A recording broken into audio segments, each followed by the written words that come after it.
Assalomu alaykum quyon yeyman. Kuzatuvchilar, obunachilarimiz bittadan like bosib qo'yasa, mana biz Hikol quyonlarini olib keldik. Yeypan shahrida Hikol quyonlari kam. Qachondan beri Hikol quyonlar berdik, mana sekin ochishni boshlaymiz. Ana, ayt. Ana Hikol quyonlari. Mana beslarini tortib ko'ramiz, samka.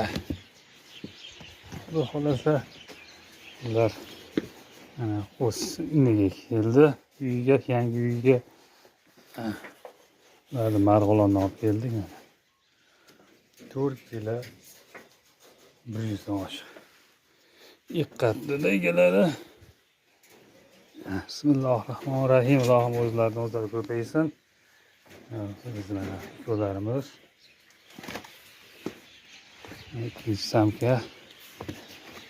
Ular xudo xohlasa 15 kun 20 kunda tug'adi. Egasini ish bo'yicha endi ikkinchisi 4 kilo 700. Yaxshi zo'r. Bismillahirrohmanirrohim.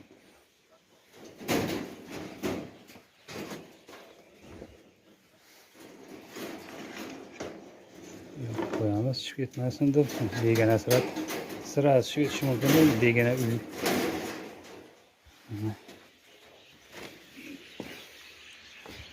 6 ta olib keldik.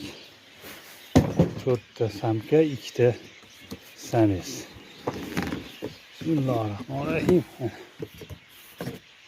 Abadan deydi, bittadan like, podpiska bosib qo'yish esdan chiqmasin. Bular erkak bo'lishi kerak.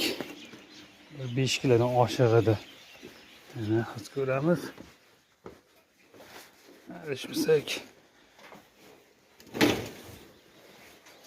Ana shulardan biz zot olamiz. Salkam 5,5 kilo. Toza Hikol quyonlari.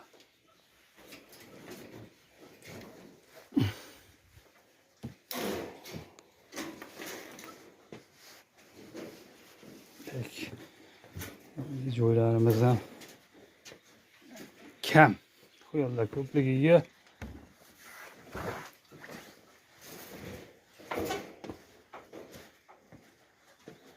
shuncha joylashtiramiz.